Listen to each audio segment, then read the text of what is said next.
thank you all for coming on a day when there are several other competing events on the campus.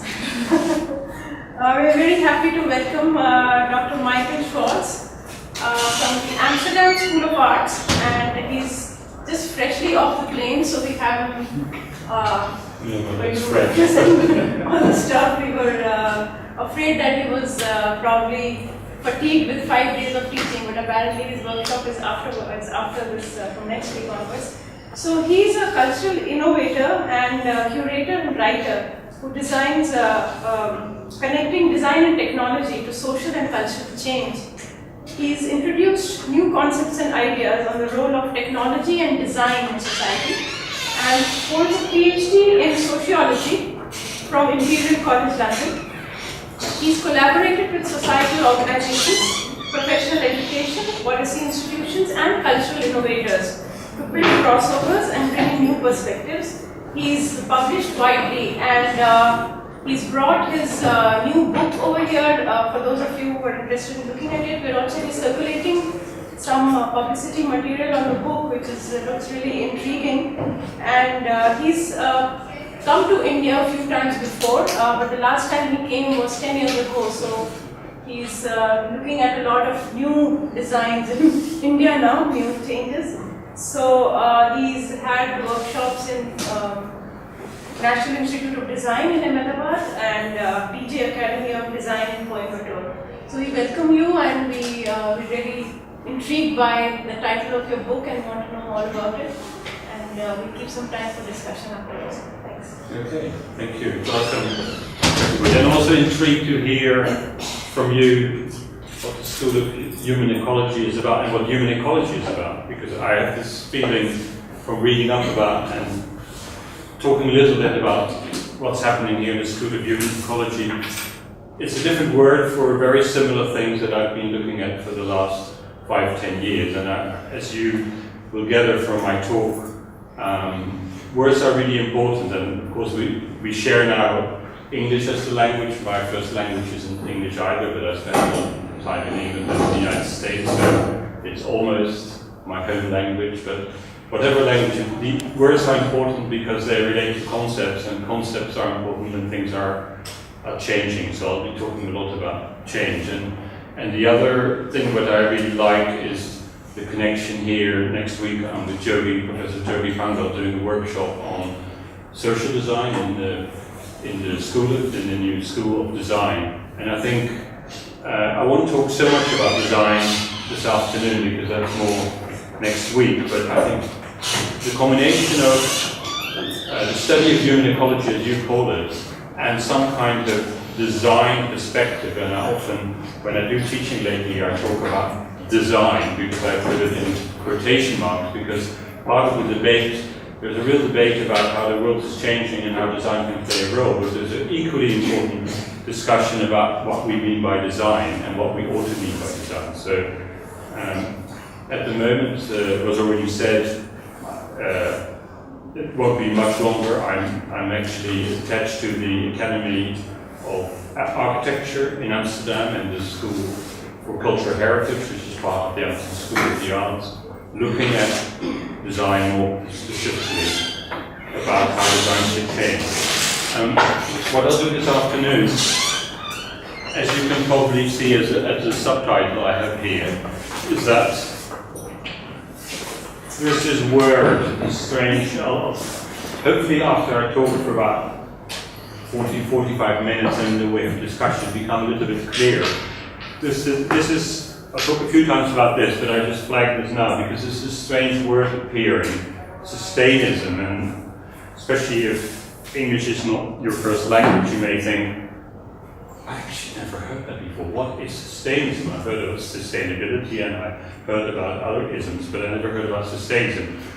That's not surprising. That's not because your English is good enough, because the word until 3-4 years ago just did not exist. The idea that you have an ism like you have with the philosophy, or a paradigm shift, I call this a paradigm, like modernism, like Sustainism is a new modernism, that there must be some kind of culture of sustainable thinking and sustainable doing. And if it's a real fundamental shift, we should call it an ism. And when I started to work on this 4 years ago, I thought, well, surely anthropologists, sociologists, philosophers, they've thought of this word. I wonder what they say about Sustainism. I Googled it, like everything else, I couldn't Google. And it was zero. Nobody had used the word Sustainism. So, well, then I'm going to introduce it. And now, so I've actually added a word to the dictionary. And to me, what's important is not the word, but it's the debate about the word, what it means and what it could mean. Because I think, like many new things, we have some sort of sense, we have the contours of something, and we have to fill in what we want it to mean, and we have to give it real meaning. And I think both for designers and people involved in human ecology, it's the same thing. When you have a school of human ecology, the real debate is, what do you mean by human ecology? And that's not something that is given at the beginning, and I think probably at the end of your course, you have your personal idea, and you work with that, but it's not like one of these things that you can just get on the workbench and says, I'm just going to measure the physical characteristics of a piece of metal and see how much strength I have to put in before it breaks. It's a different kind of thing. Why I got so excited after a background more in the sociology of technology and to some extent also in the politics of technology and of culture is that we all know things are changing, and that there's always change, there's always a time of change. But I think we are fundamentally you can see things happening that are so fundamental that you should talk about that the times are changing. There's so many things changing at the same time that I go so far as saying this is really like a new era. And you think, well, that's quite a bold statement, a new era. I mean, people have said that before, and of course we know from technology we have like the agricultural revolution and the industrial revolution and information revolution. You may say, okay, that's an era, but why is it an era? And so I was just trying to think, if you think of an era now and you're trying to look at the future, and this is partly what I do, I'm trying to capture the things in the present to understand what may be coming in the future and how we look at the future.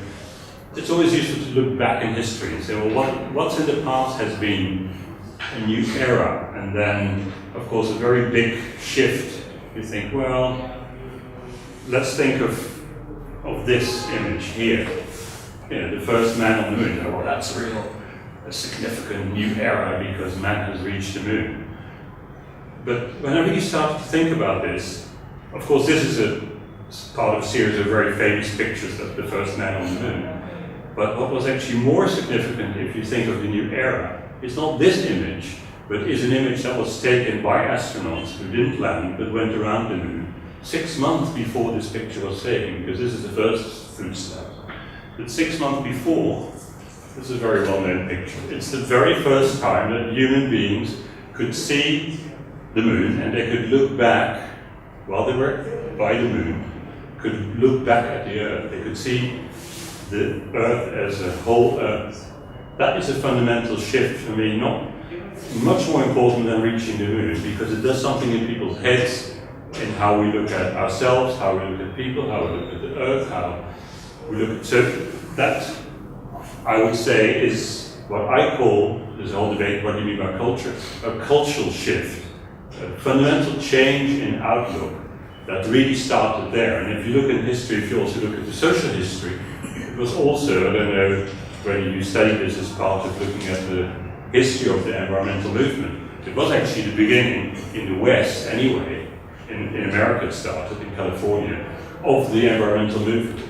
And even so, this was, you can see, it's spring 1969. That's only two or 3 months after this picture was taken. Was this, who has ever heard of a whole Earth catalogue?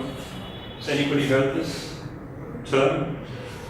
So I know next time I should have some pictures so you can sort of flick inside. And it's a huge book, it's like this. Someone said it's like, before there was the internet, where you could have a section, all kinds of tools and ideas for survival, but they tried to put it all in one book, and there's like 1,000 or 1,500 references in there with little pictures that have to do with why don't you do your own gardening, go and build your own house, what tools may you need for survival, how can you look after the environment, how can you change your food patterns. And it was literally a catalogue, but all from the philosophy that we are now one whole earth and we have to look after people in that mode, we have to look after the earth. This was really new. I mean, up to this point, environmentalism debate was about pollution, saying, well, here is the progress, and of course there's impacts on the environment and we try to minimize them. But not this, what we now call, we don't even call it environmentalism, I think, anymore. In many cases, we talk about sustainability. But my point is not so much, and that is much more, you probably know more about than I do, is the environmental impact side and how humans relate to that. But in a much deeper level, that the sustainability revolution, if it is a revolution, is really a deeply cultural revolution, because it's this new way of looking at ourselves and this is really, of course, novel. It's not going from different countries internationally and circumventing the globe, and we know there's a local and there's a regional and there are countries, but now we can look at it all together, and we also see that there is this physical togetherness, and people started to talk about, maybe in India, because there's a whole, of course, discourse about Mother India. This is when they start talking about Mother Earth. That's new. I mean, don't take that for granted. Nobody before this picture talked about Mother Earth in the West, which may be interesting in a discussion whether Mother Earth is a concept here in India. As an outsider looking at India, I wouldn't be surprised if there's a much richer history of treating the Earth as if it was a mother or a woman, or so. Anyway, that's another discussion. But this picture, okay, this is all history. What are you talking about? This is more than 40 years ago. But of course, a lot of things happen. There's a second thing that I'm marrying two things. One is this environmental movement. The other one is a globalization, which is on a completely different level, is that we're all connected now. Because of internet, because of mobile phones, because of machines like this. And there's a different sense of globalization and the connection between the local and the global. So we have this image, I think, don't we have another symbol that can characterize what has changed now? That we think, and the best I can come up with is something like this. Maybe the new world is a combination of the technological and this physical human side. And I think there is some truth to it, that has become if you look at the open source movement, for example, that's related very much to the whole internet revolution.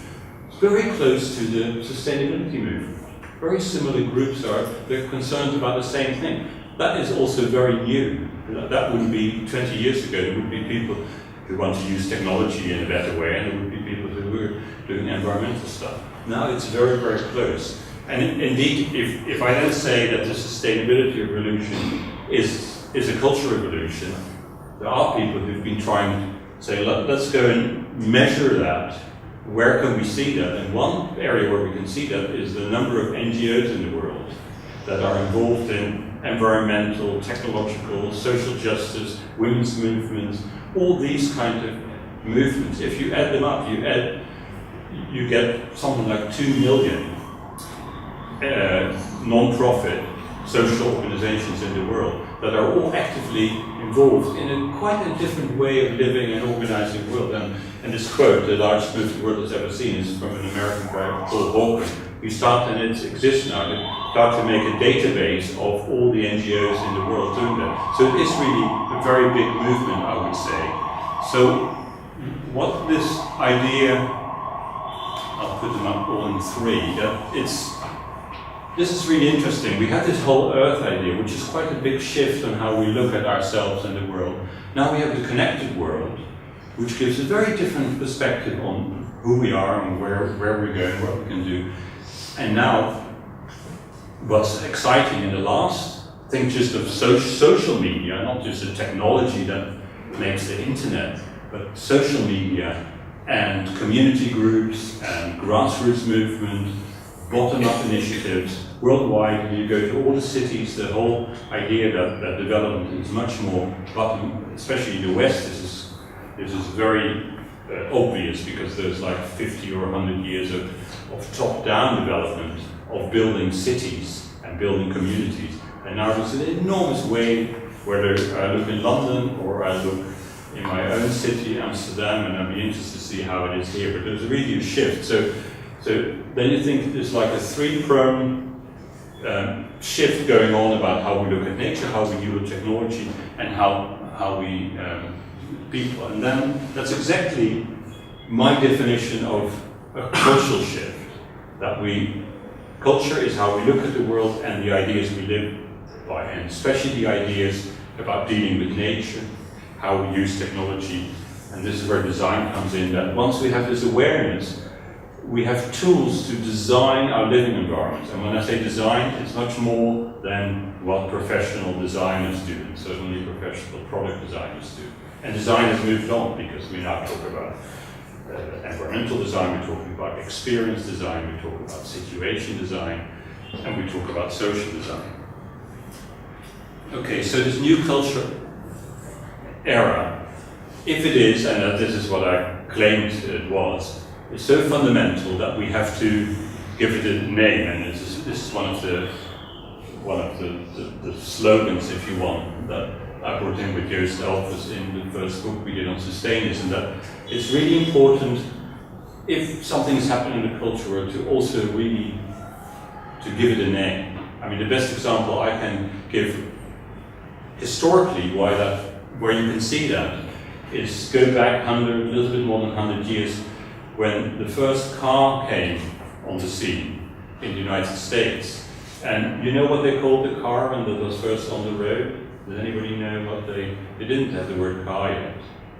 Anybody want to have a guess? Auto. Sorry? Auto. No, that was later. They first called them, this is significant, they called it a horseless carriage. So they were still in the old paradigm, that they had carriages with horses, and now they had one without the horse. But people didn't know what was going on. They thought, well, this is just progress or change. But when they started to call it the automobile, something that automatically by itself was mobile, they realized there was something much more fundamental than taking the horse away from the carriage. And it's that kind of thing that when I now talk about like automobile culture, which we've had for 100 years, we know what it means. If I would say we're still in carriage culture but without horses, you can already see it's something. So it's extremely crucial, and that's exactly why. So we have to give it a name, and this is where I started saying it doesn't have a name. After we had modernism and postmodernism, let's give it a name, and together with Joost Elfers, who's originally a graphic designer, publisher in New York now, a very old friend of mine, we started to talk about this. He said, if there's a new culture, we also need new symbols. I go and design those symbols, and he came up with that symbol, which is actually based on an old one, but to signify this new shift. And this is what the result was, and this is the manifesto, as we call it, which is this. But if you look inside, and then you can really see it, it's a graphic method. It's like 250 slogans, if you want, aphorisms, I prefer to say, to characterize the new times in a different way. Here's I'll just read one just to give you a sense of, then we can read it. From the modernists, make it new, and the postmodernists use it, to the sustainists, revitalize it. So the whole idea of revitalizing things that we see in cities, and we see, of course, in recycling and so on, just to mention one. So this was the beginning for me, because once I put the word down, I felt it was I had an obligation to myself to start saying something about what it means, because I sort of put it there as a way of drawing a big circle around these developments, and now I want to talk about what it meant. But the book introduced a new word, a new symbol to capture this new mentality, and I think what hopefully is interesting for you as designers or doing things with human ecology is that there is a new notion of sustainability that I prefer, if I can avoid the word sustainability, I will, because it's become so general and so everything that everybody can claim that they're doing something sustainably, and then in what way and for whom and so on. But I still think it's important to refer to that and how it shifted. And the sustainability that I mean is well beyond green. It's not just on the ecological side, and it has to do with the fact that if I say there's a new paradigm, a new era, it really comes about not just because of the next stage in the environmental movement. It's really a combination of all kinds of things. Of course, the influence of climate change, but it's also the web, as I mentioned. It's open source. It's a sort of media democracy, social media. The enormous growth of localism is another one. All these things, I think, now, and when I say now, this has been building up for probably 10, 15, 20 years, and probably be another 15 years before we get to the point that it took 15, 20 years before modernism became central. People say this is modern, and this is a modernistic view of looking at ourselves. But so we're in the middle of this flow. But the different things that, and I think it only happens if you look in the last 200, 300, 400 years, maybe once every 75, 100, 150 years, that so many factors that all come together in similar way, because that's what I did in this manifesto. I have a little section about media, I have a little section about time, a little bit about design, about space, about business, about community, about health, and they're all little snippets, but in all those fields of human endeavor, we all realize that we're beginning to shift a little bit to a particular point of view. If you add that up, then you're talking about a paradigm. So if you read the section on Sustainism, on health, anybody who does sort of sustainist health, if you can call it that, so that you don't tell me anything new. If I give this to an architect and you say, well, that's sustainable architecture, we've been doing that for 20 years. So I'm not telling the experts anything new, but if I add up all those expert points of view and they're all shifting in a similar direction, then we have really a major shift, and that's why Joost Elfers and I came with the bold statement that what Sustainism will be in the 21st century is similar to what modernism did in the modernistic ways of doing things, whether you talk about business models or dealing with technology or dealing with health or dealing with cities. So we started to also graphically put that in. We went from the square to the triangle and the circle, because that's really what that's based on. And all the new symbols that Joost Elfers designed are all based on the triangle, just as a fundamental form that is the strongest. It's of course in nature you see a lot of triangles, but it's also, if you build a triangle and this is your building blocks, it's actually the strongest basic structure, much stronger than having a square. So I'll go very, very quickly through this, just to give you an idea that it's not just a few things having to do with the environment. That you really can talk about a different view and different style, and just take 30 seconds to go through this list, and I'm sure there are 3, 4, 5 things that you really recognize, connect to what you're working on, I'm sure, whatever field you're in.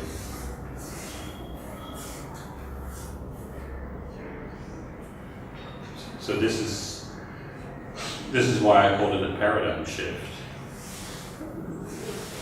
This is where I actually I thought, I asked Jody, but I didn't have time, and he said I'm fresh because I didn't do the workshop. Fresh means fresh off the plane at 3 a.m. in the morning, this morning, so I don't know how fresh I am, but I was going to ask him that these Greek terms, ethos, eidos, praxis, that correspond with how we see our sort of epistemology, what we know, what we think we know, and how we act and do it. There must be in Hindi very clear, sort of similar equivalent about how people's perceptions, the concept we use and practice. Anyway, maybe for a discussion, I'd love to have them so I can put them up. But I think the paradigm is not just a new way of looking, and it's not a new base to of doing research on finding more out what is going on, and linking that again to what we do in practice, how we act. So it's a seeing, knowing, doing. And then my prediction is indeed that if we go to something like Sustainis life, and deliberately of course I don't say sustainable life, it is Sustainis, it's not just ecological sustainable, but it's also another way. All kinds of things that used to be, I put crosses in between them.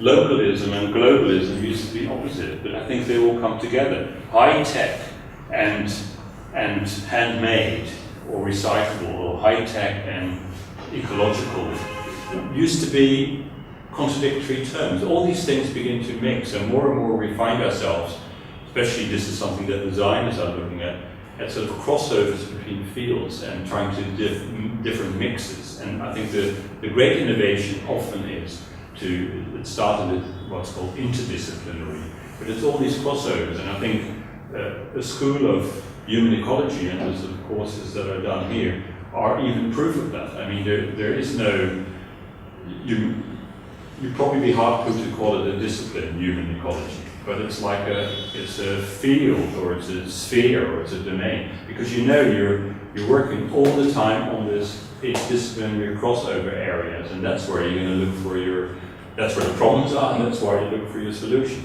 But to me, that fits into a bigger whole of a sustainist way of looking at the world, and then sustainist culture becomes something that you can name. Can you generalize that? It's like, okay, it's also more sustainable in the ecological sense. These are three of the, I come back to some of these features of the sustainist culture. But the sustainist culture is more connected, less individualistic than the modernist one. It's more localized. I mean that you look for local meaning rather than you take on global meanings that then you have it in a small form locally, like and of course there's still enormous forces like these kind of things. That Apple is the biggest company in the world. It's of course the opposite. It's like we have local versions of a global system, but more and more I think people trying to find more to be localized, and as I said before, more bottom up, as well as more sustainable as we know it. And of course this is another quote, and the manifesto is actually made like a poster book. Every page is a poster. You could blow it up and you could hang it up. And this is what that sustainist process, cyclical, recurrent, reusable.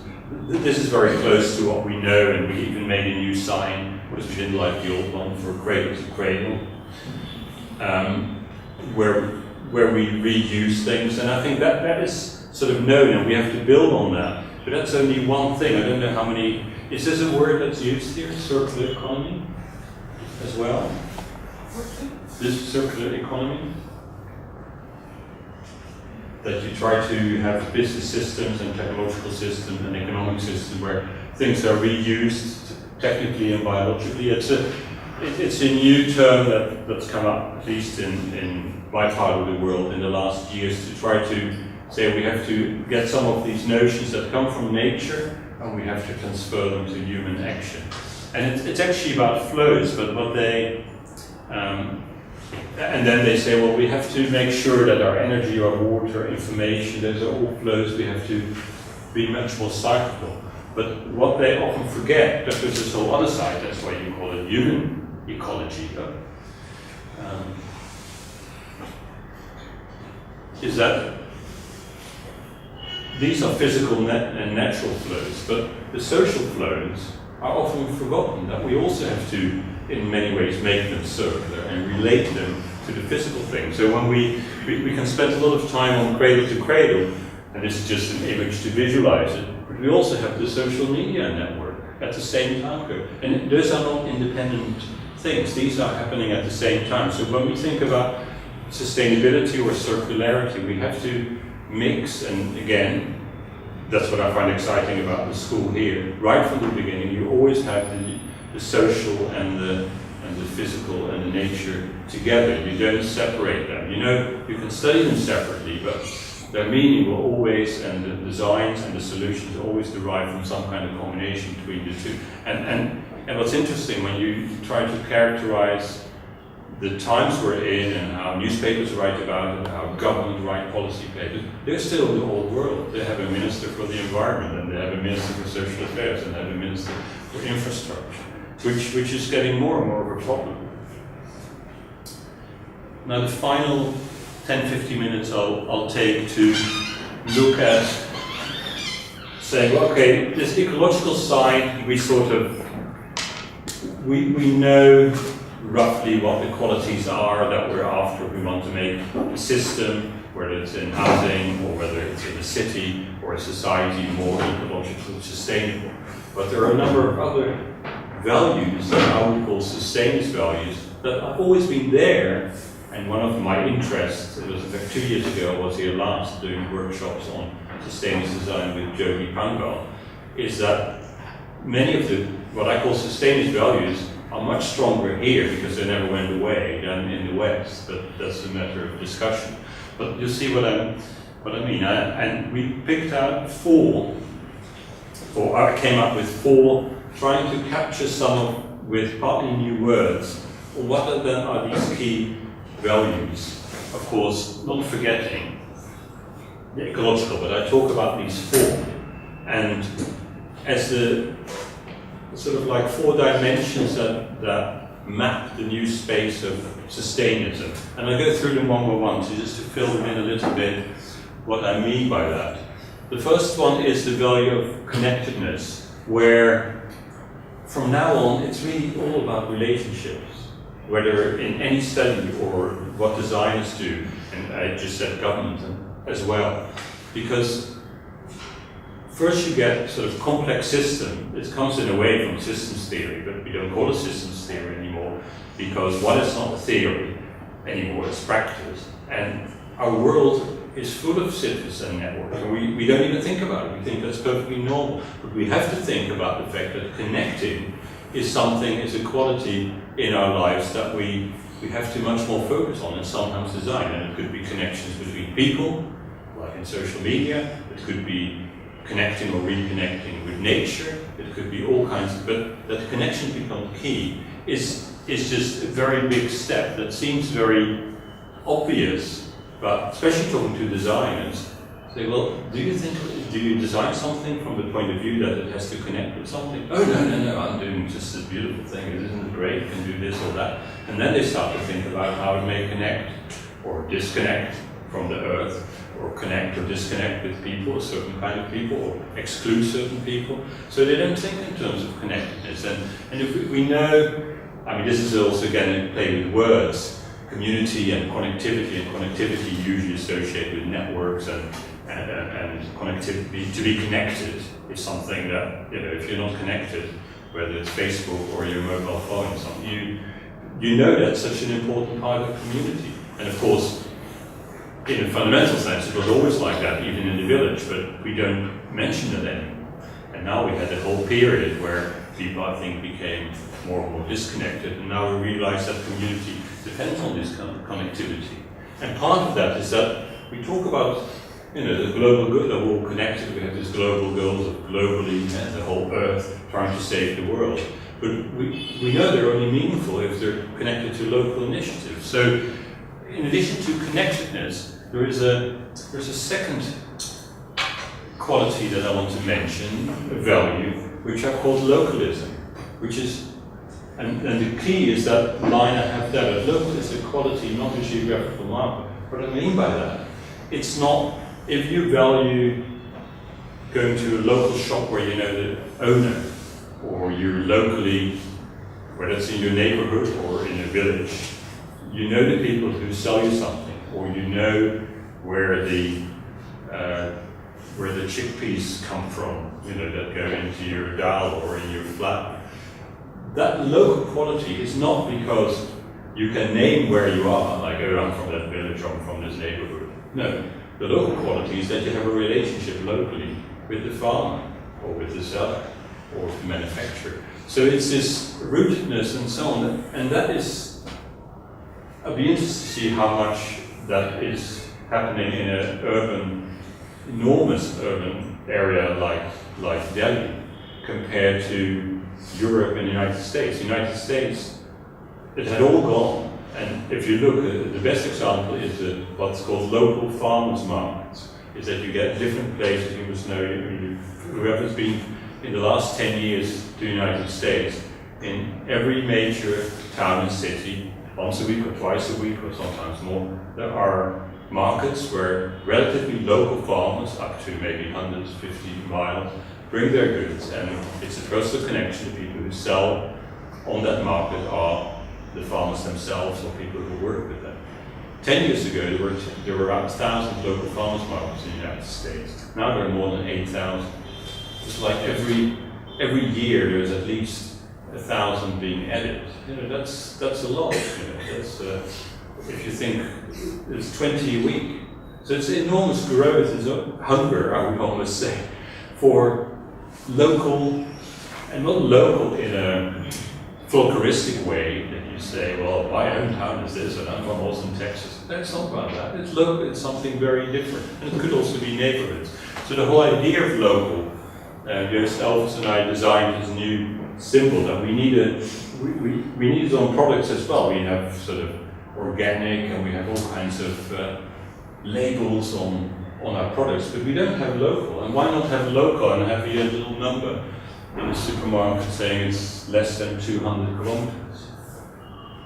And we made this sign just as a background maybe for the design and the visual people, that it's based on the hexagon, which is both in nature and human culture. In nature, of course, it's like from the honeycomb. But it's also in Europe anyway, the citadel shape around cities.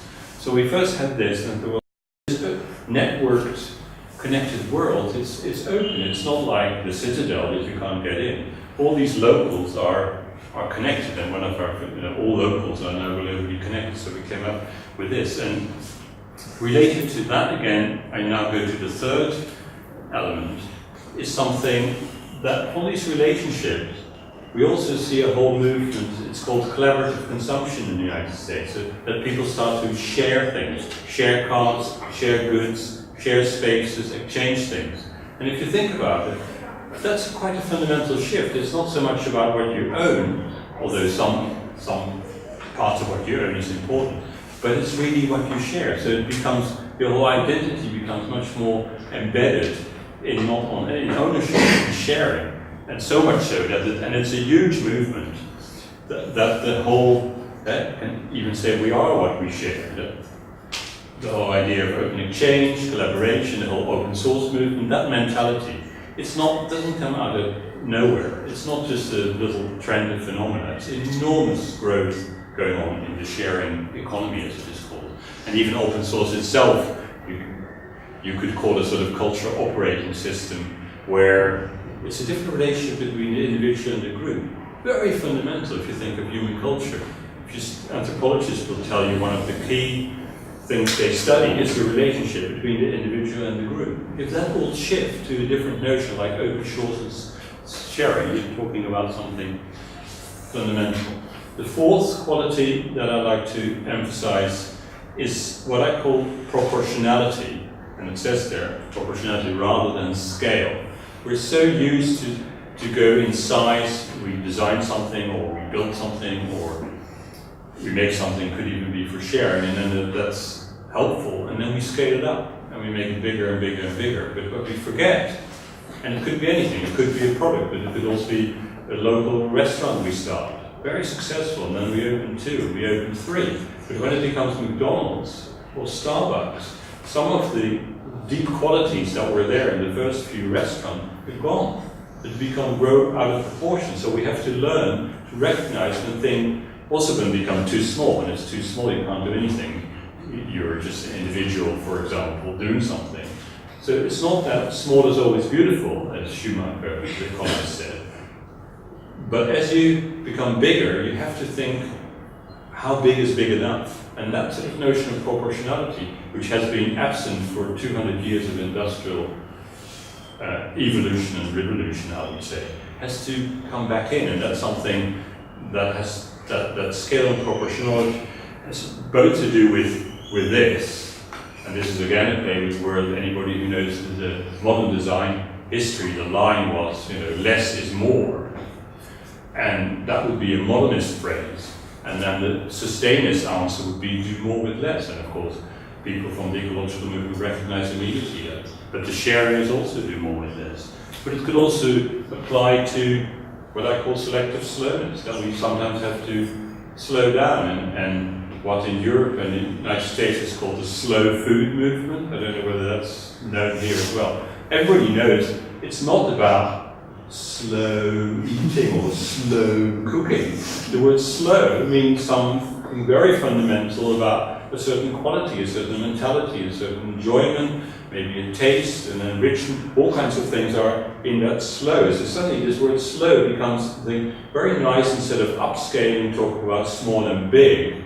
Maybe we should talk about slow habitats and slow buildings and slow cities and slow environment. And I was talking to people who at Amsterdam Art School who want to work in museums and slow museums. I mean, just different qualities. So, but suddenly these words become quite interesting entry points if you put them all together on a whole new sphere of looking at our world and trying to understand it. And it's not like these are givens. You have to. But once you, for me, it's a lens. Once you, I always have like when you have your, when you get, I don't have a car now, this is maybe a bad example, but when you buy a new car, you're suddenly in a car, and suddenly you see, God, lots of other people have the same car. You'd never noticed these cars until you had one. Could be the same for a dress or something, or your type of sunglasses. Oh God, there's loads of people have these sunglasses. But you don't notice it until you become aware that because you have those sunglasses. And the same, for me, Sustainism partly is a lens to look at the world. That you suddenly think, hey, there is this wave of people want to be connected, there is this sharing movement. We have to think about this proportionality of slow. It's not something sort of little trend or, okay, you always had slow and you had fast. So you start looking at the world very differently, and that's the basis of a book I did with a colleague of mine in Amsterdam, Diana Krabbelan, which is this little booklet, which we really wrote as a guide. It's called the Sustainism Design Guide, how sharing, localism, connectedness and proportionality are creating a new agenda for social design, saying, what if we apply those? We put those in our briefs. Often designers say it has to be cost effective, it has to be aesthetic, be beautiful, maybe ecologically low impact. But what if these qualities are put in right at the beginning? And indeed, if you put them together, 4 slogans again, this is like the new sustainist culture we are creating together, then Sustainism applies new criteria for our design briefs. So this is more that what I'll be working on next week with designers in the School of Design, because we don't know the answer. I don't know what happens when you ask these questions. How might we design for sharing? People never in history about that question, or design for localism. Things were locally, they started or not, or they were designed with a global point of view by a multinational. But what does it mean? And how might we design for proportionality? How do we have to change our design or designs? So these are really questions that we look at next week, and it's a matter of having put those glasses on, the sustained lens on. How should we do things differently? Do old questions take on new meaning, and we see new questions coming up because of these glasses? And that's, of course, the power of indeed a new paradigm. And that's where I think I want to sort of end that in the all terms of sustainability. And again, it's like your human ecology. It's right from the start, looking at the social ecological together. So when I talk to designers, I say, well, we talk about social design and ecological design, but much more fruitful if we talk about sustainable design and try to discover together what this means as a fundamental concept, and not trying to either at the beginning or the end separate the social and the ecological out. So this is my 14 minutes here, I end with the books I've done. Thank you very much. I look forward to the questions.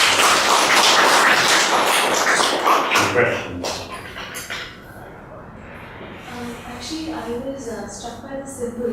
So I just want to know what was your thinking behind coming up with such a symbol? You mean this one? Yeah. Because it instantly triggers what I think of it when I say it first is that the triangle of arrows of reuse, reduce, and recycle, and how it's more connected than that. Because it's a loop of connections basically. So I want to know what you thought when you came up with the symbol of Sustainism. Okay. There's two things. Two main things. One is indeed what you say, that you immediately think of a triangle, whether that's a cradle to cradle or something else, it doesn't. But all the new signs, let's see if I can find another one, are signs that you can, trying to look for a nice one where that works. Or even this one, this is our new cradle to cradle, which I showed. They can all rotate. They all are in a way circular. It doesn't matter. And they're all designed. They're designed on, it's both, you can't see it here, but you see the very thin lines, blue lines on the white background? Here? You can see them here. And they're also here in the pages right at the end for notes. You can't see them. But these are, instead of squares, it's actually triangular paper with triangular lines. And every of these designs are designed on that paper. So they're all built up three. So that you pick up the three and the cycle, that's absolutely central. So when people talk about cyclical and circular economy, that's one part of that symbol. The main symbol why we came up with this one is this idea of interdependence. That everything from now on is connected.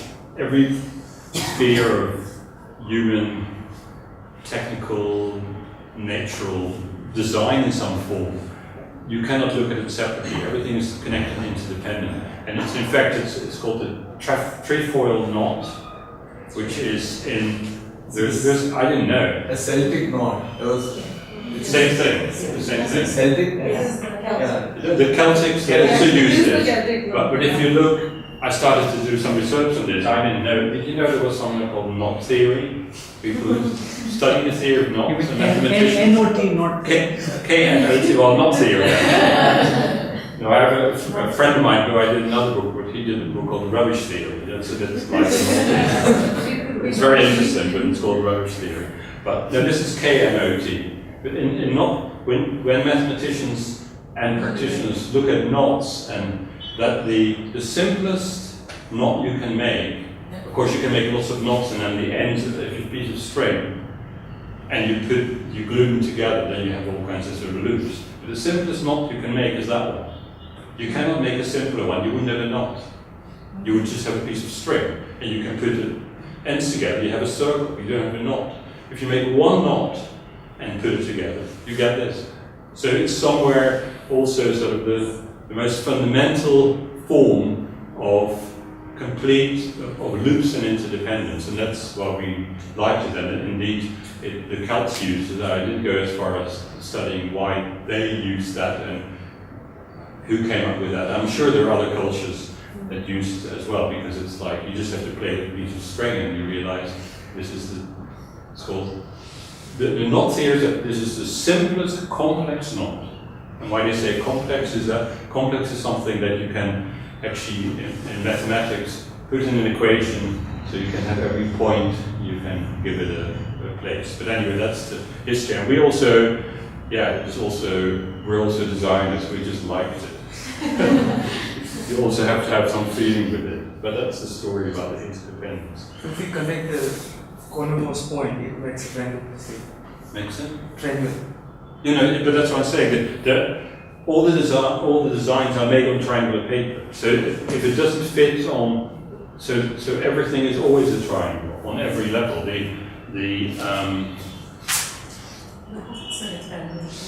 Well, the book's not triangular. That's a big problem. Yeah.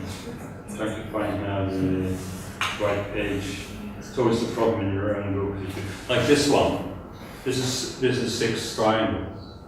Hexagon is 6 triangles. So it's all, and again you can shift this as a circle, and if you shift it, you would shift it 60 degrees each time. That's exactly sort of a perfect triangle. So everything's built in triangles, and a star like that is built as triangles. And here's another one. This is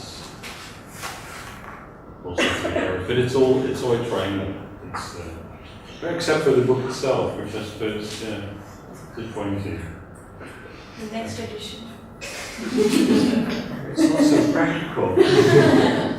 Maybe I think if we make maybe a triangular ebook, that would be interesting. And then actually, I would make a triangular. I would make it in 3D. I would make it like a pyramid.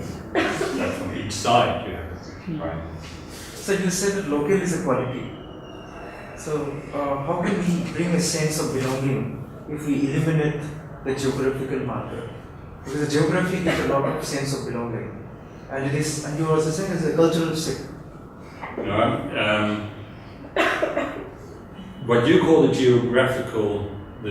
geography used to be, when you're in a village, exactly the belonging that I mean now by localism. But now, when we're all connected globally, I'm connected, with our sons, there's that they can phone, they're grown up, but I mean, just as an example, my friends, could be anywhere in the world, I can go on the internet, I'm connected everywhere. So, the fact that I am born in Amsterdam, lived for 10 years in England, now back in Amsterdam, that geography is not my local quality.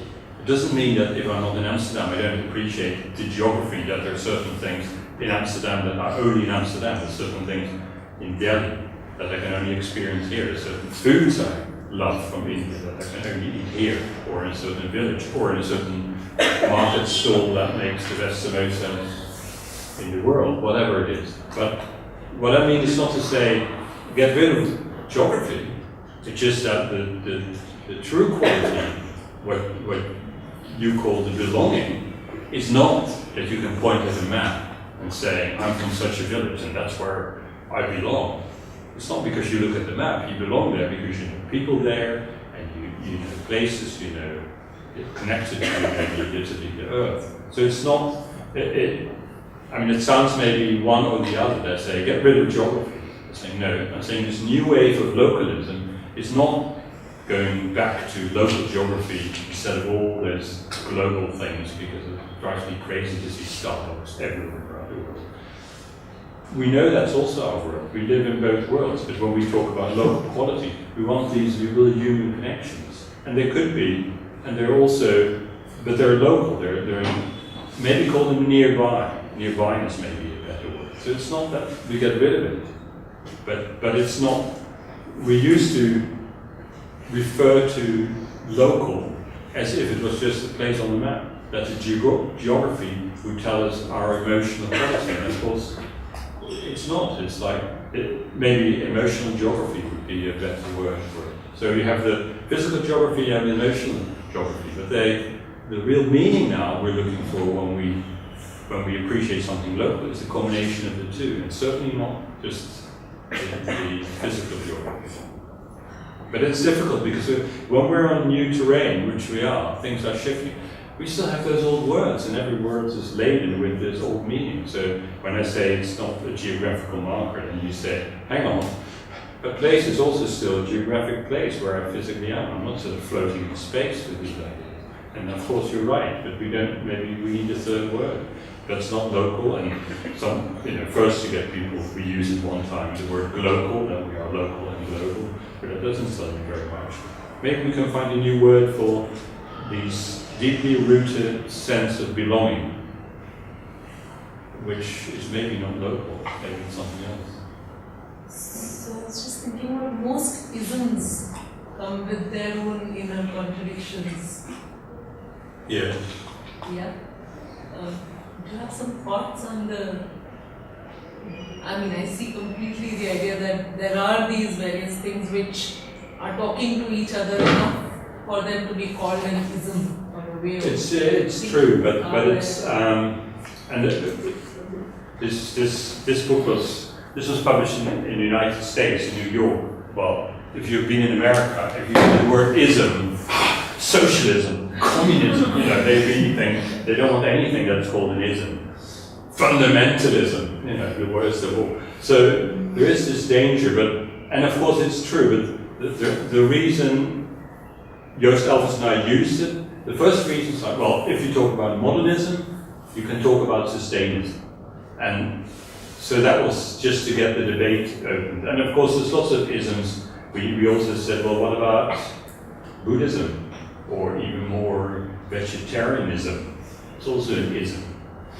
So there is I don't have so many problems with the word, but in terms of the point you make, it's actually, I think we have to move on to another word, and in that sense I feel much happier for no reason to talk about the noun sustainist than to say and localist and so on, rather than localism and sustainism, because it has that this almost either it becomes religious or it becomes utopian, and that turns into dystopian almost overnight.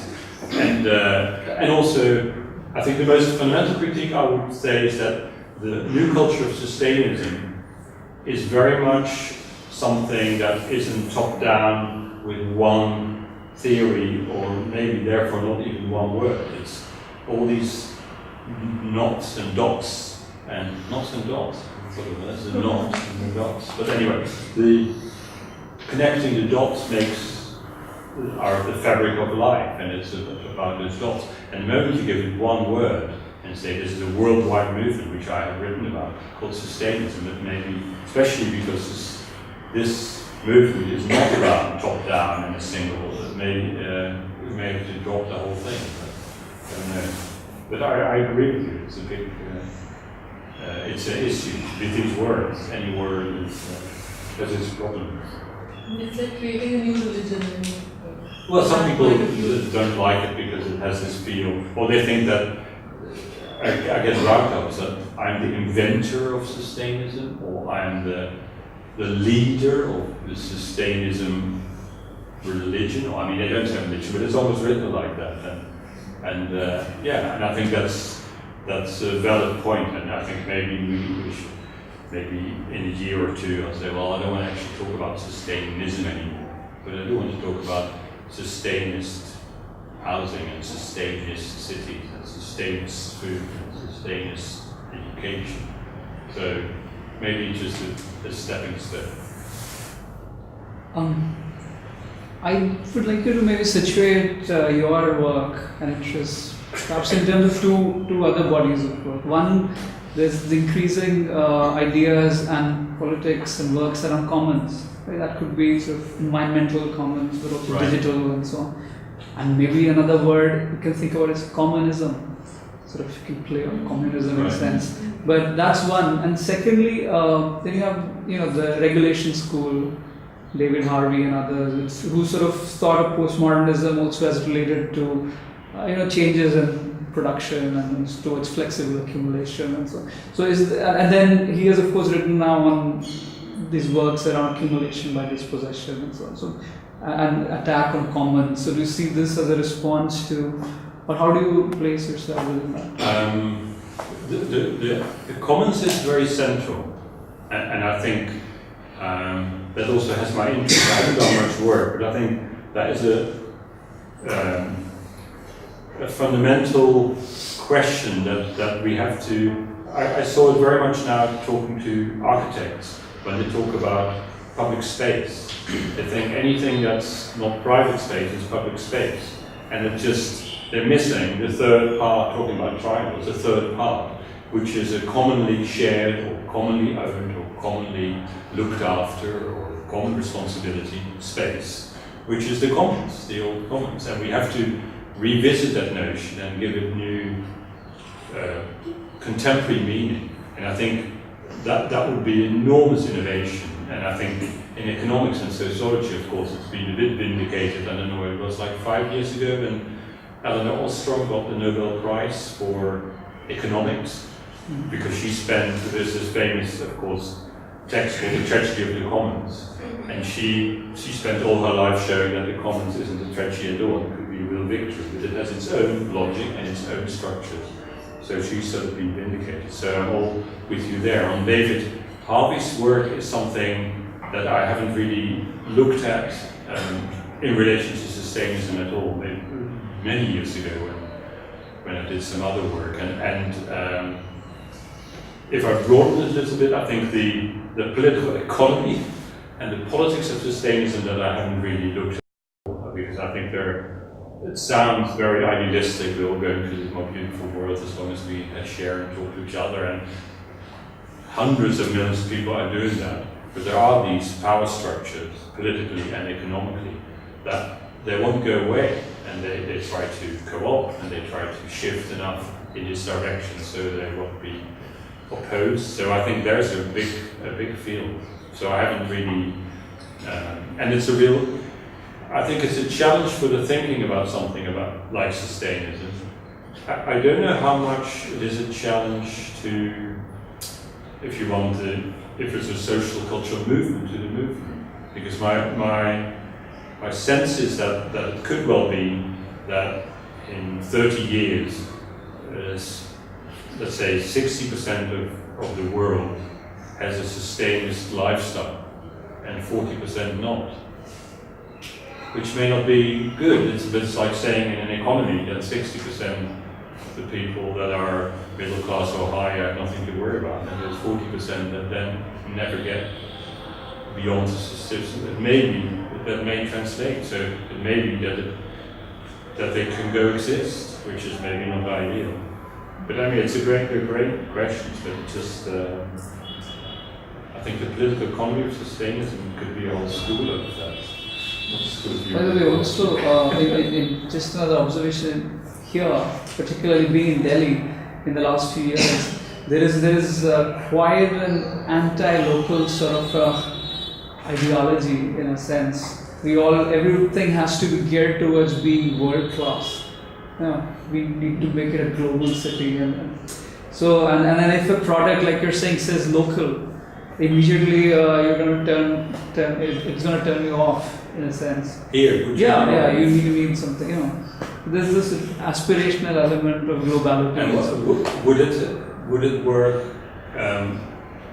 if you have a different word? Is just the word a problem, or I mean, would it? No, this idea that aspirations for it's local. If the word community could come in or something, community produce something, that's. I'll just give you an example. For instance, and this is a slightly older one, which is there's a locality in Bombay called Ulhasnagar, and that's a major informal sector sort of production area, which does imitations of branded products. And there's a whole lot of products that used to have made by USA. So that it was the Ulhasnagar Sindhi Association, not made in USA but made by USA. And they used to sell like anything.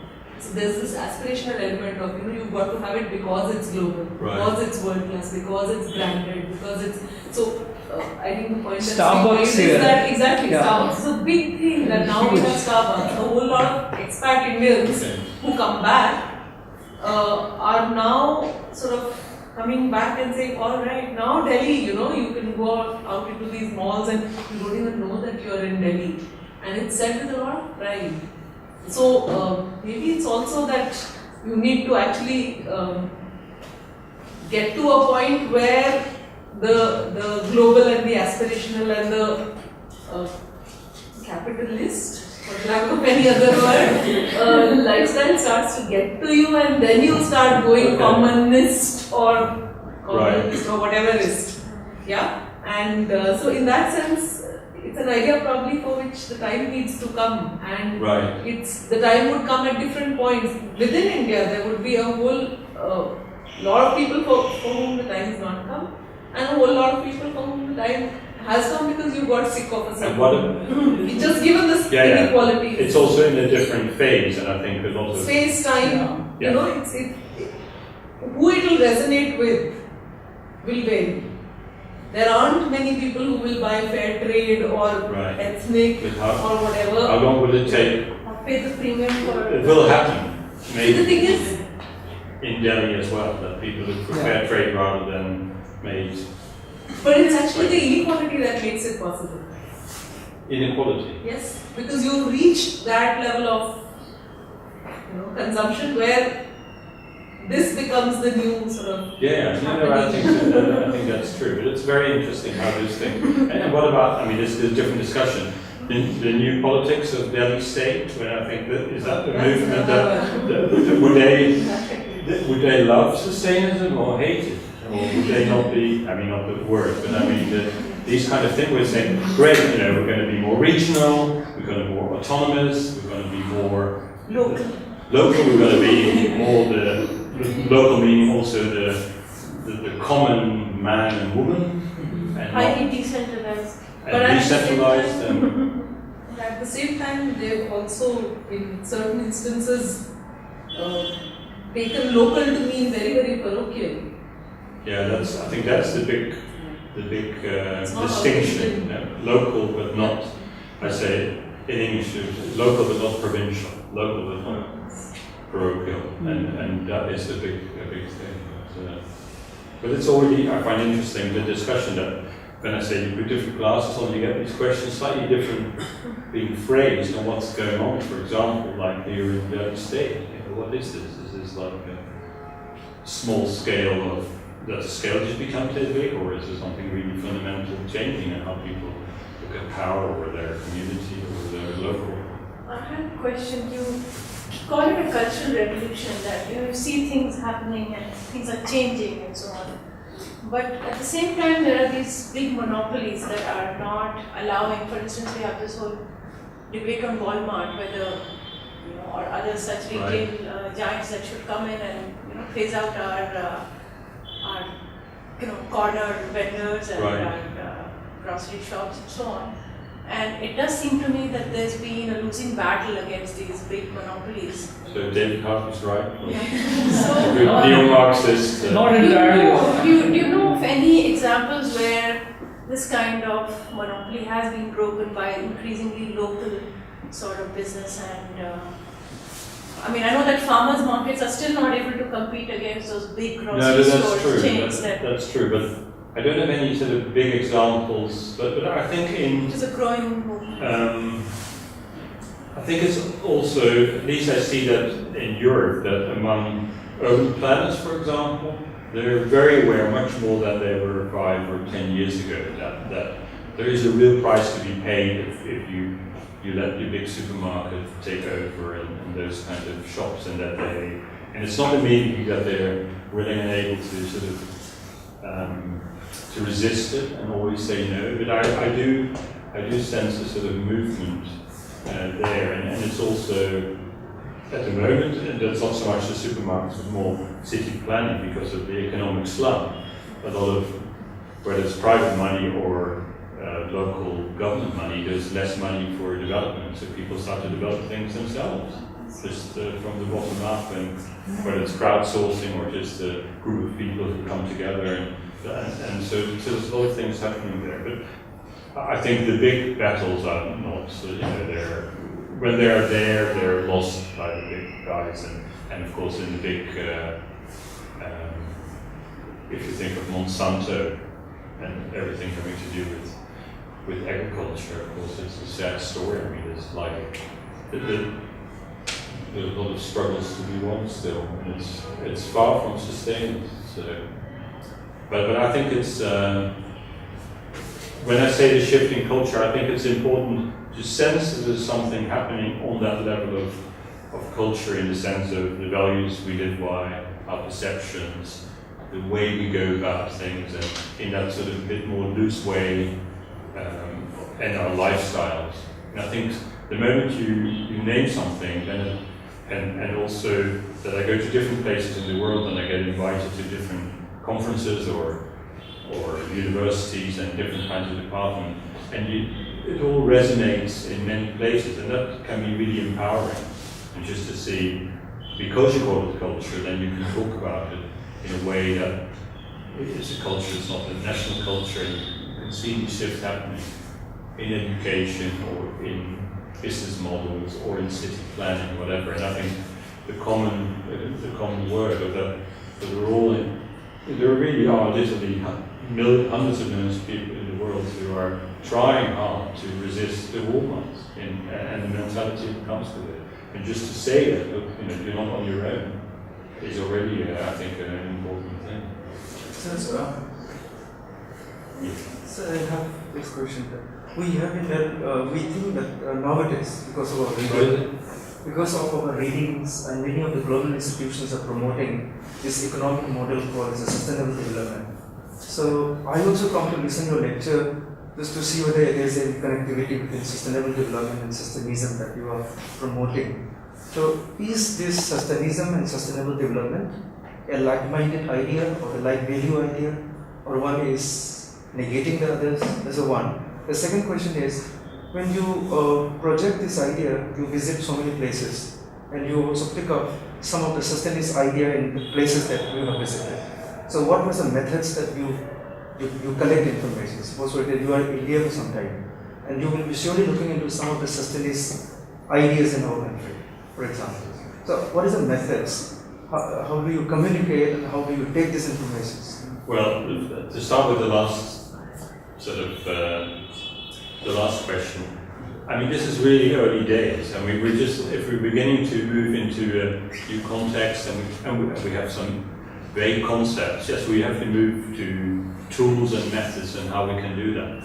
And I don't think it's something that comes out of theory, and it's in fact a little bit in this booklet. In the middle, there's 12 with photos. It looks more like a magazine, and around it it's a bit more theory. It is 12 practical cases in Europe, United States, a few elsewhere, where Diana Kavanagh, my co-author, and I, we call this Sustainists. The people who do these kinds of sustainable development, or we call it sustainable for this and this reason. We'll put it out there to try and tease out exactly, can we see a pattern? Can we see that there's a certain method behind? And I think we have to have a lot more case studies, not by saying, okay, we have a theory, we have to test the theory, and we find case studies to how often research is done. But the other way around, and this is something that I'm working on with Jodie Panwell in the social design and social innovation sector, that there are quite a number of initiatives and organizations attached to it in India that are doing this thing, that when they talk about sustainability, they talk about ecological sustainability and social sustainability at the same time. They're right from the start of their whole operation. But just to go there and to make that explicit and also make visible and also ask them, how do you get there? Do you start with one and then connect it to the other, or do you start somewhere else, or what are your tools? How do you develop? How do you do this? And I think from there we can start beginning to tease out in an indirect way, if you want, what's already there, what's successful in sustainable development, if that's the word. To say, here are methods that we can maybe generalize and certainly share. I mean, the first thing, we call this also for good reason a guide, that we need like little handbooks, that if I saw this in the States, there was on campus near the campus where I was in Berkeley, near San Francisco, there was a student co-op for food started, and very successful. Within 3 months, they had a few thousand members, But the other thing they did, and this is really part of the new Sustainist times, that they started to write a little handbook. How do you set up a student co-op? And they put it online, and it's open source.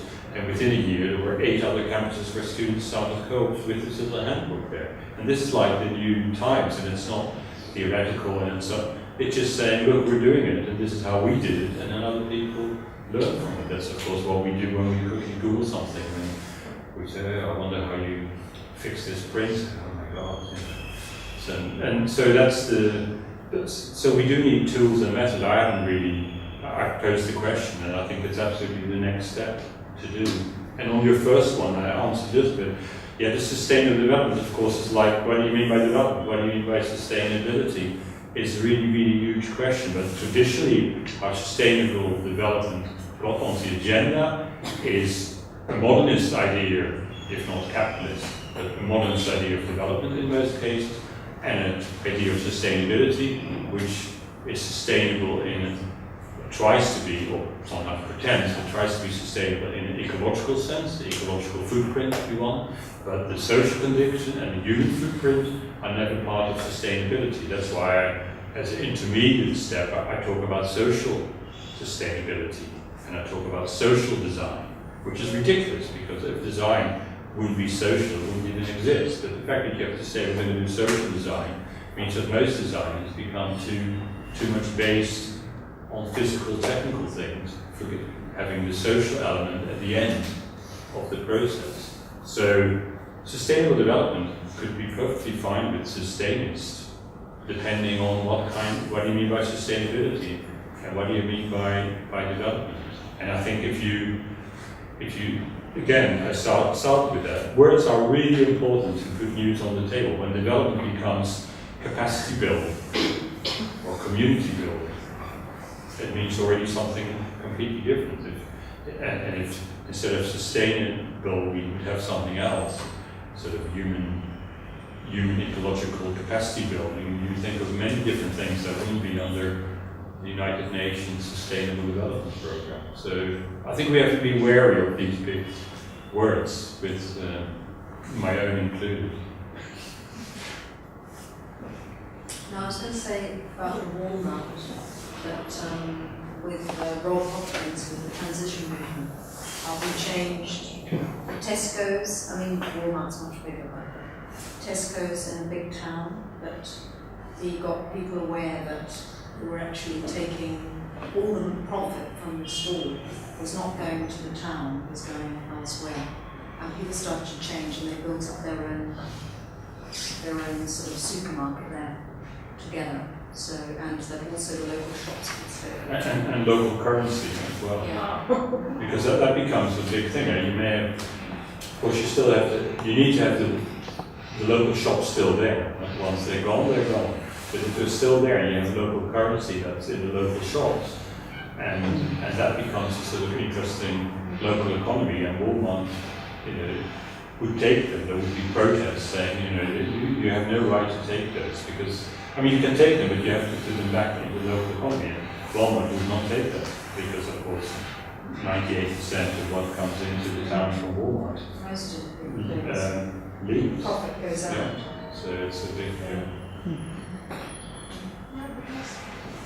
I'm just wondering, within this framework, is there scope for movement of, say, people or ideas across the different locals that will combine the big local? Say, aspirations are there, and there are various conditions when people move from one geography to the other geography, and they make one another local there.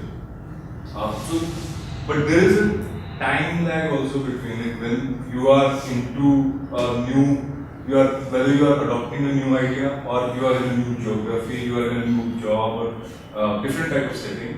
But there is a time gap between your eviction from one local and when you are trying to embed yourself into another local. So, is there scope for that in this framework? Well, part of it is it's a bit like this student co-op example.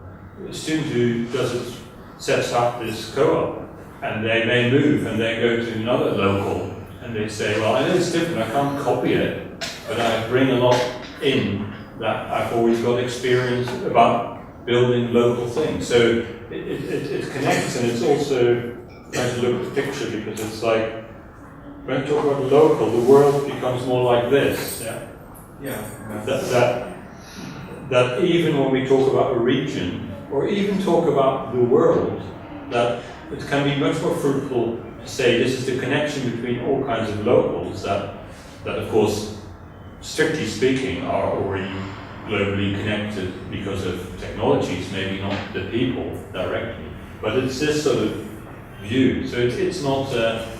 And then if you have this big enough, you have, so it becomes very, I don't know if it's easy, but I think that's how culture has always been transmitted, through people. So when you say it's a room for people and people movement, they actually are the dynamo of it all. And so, but they will bring a different sense of local than saying, well, I'm going to make a local Starbucks. No, that's clearly a different. That's not a local initiative, I would say, or localist in a sustained sense, although geographically based. But maybe I misunderstood your question. No, that was the sense that you have answered. But I was just thinking because there are different ideas. The idea, say, of localism and sustainism in India, in one geography of India, is going to be very different as compared to the same idea in terms of values of it, but in a different geography, in a different political setting, in a different social or economic setting. So, and there are movements always that are there.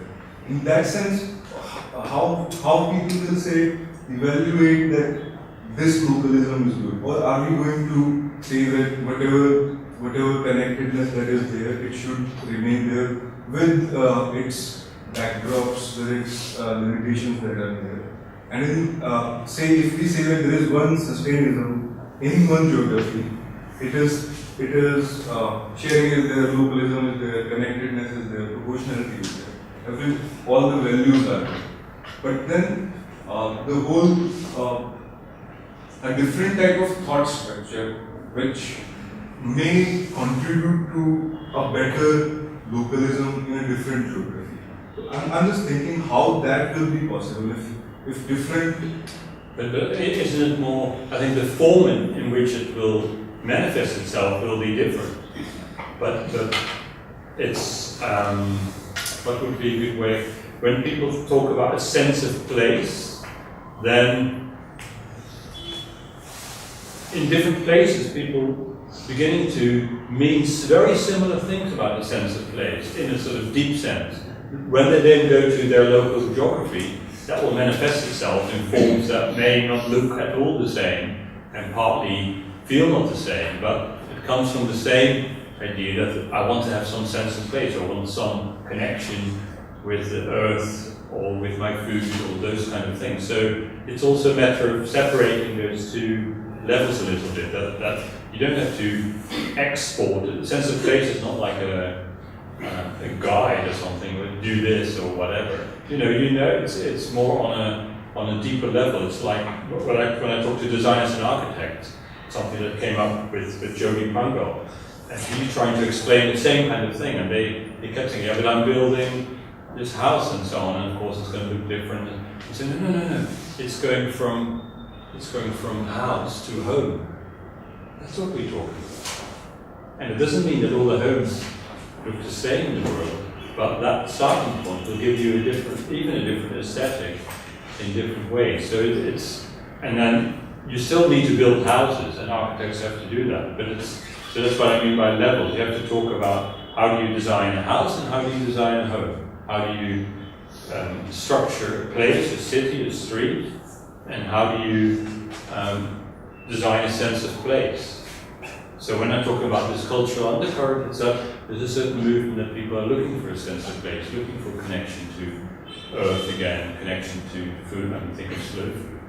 Slow is really to not run past the fields and stop and look at the fields. I mean, it's basically on that level. I think maybe an interesting term to answer a little bit Vikas's question could be, is translation. You have to, a Google Translate cannot really translate poetry. You have to attach that in the sense those words mean in a particular context. Right. And similarly, as you translate your ideas, principles, what they may look like in terms of form, that of course will vary according to the local milieu. I mean, you hit the nail on the head. It's one of the passions, if you want, fascinations that Jeremy Pang and I now share. We're starting a project of this guides in two ways. I said there were 12 cases in there. Let's find 12 Indian cases, that's on the practical side. But to make a Hindi edition of this book with 12 cases, but as it's not even translating to the Hindi, it will be a Hindi adaptation. It will be refining and adapting some of the concepts, not just the words, but the concept and the way we write the more conceptual part in Hindi, because in Hindi we have different things, and I think that's going to be so fascinating to give much more depth yet again to some of these ideas of local or home or slow, and find what would be the Hindi equivalent. And of course it won't be the same, but because it's not the same, it would open up even more space to fill in what we actually mean by this new mentality. So that's absolutely, if we would just use Google and put it into Hindi, it would be meaningless. So the Hindi equivalent will not be the same as the Indian equivalent, and that there will be many Hindi equivalents. Of course, yeah, I know different thing, but I mean, I can't wait. I don't speak Hindi. To have this Hindi adaptation and then translate back in English and see what we've learned, because then I have to rewrite the English because it's so much richer because of the Hindi. So this is how learning takes place. Any more questions? I'm sure there are lots. He's available after the talk as well. If you want to have a cup of tea with him and talk more about this. Thank you for a very, very interesting talk. Okay. And we look forward to interacting more with you. The next thing I'll be around.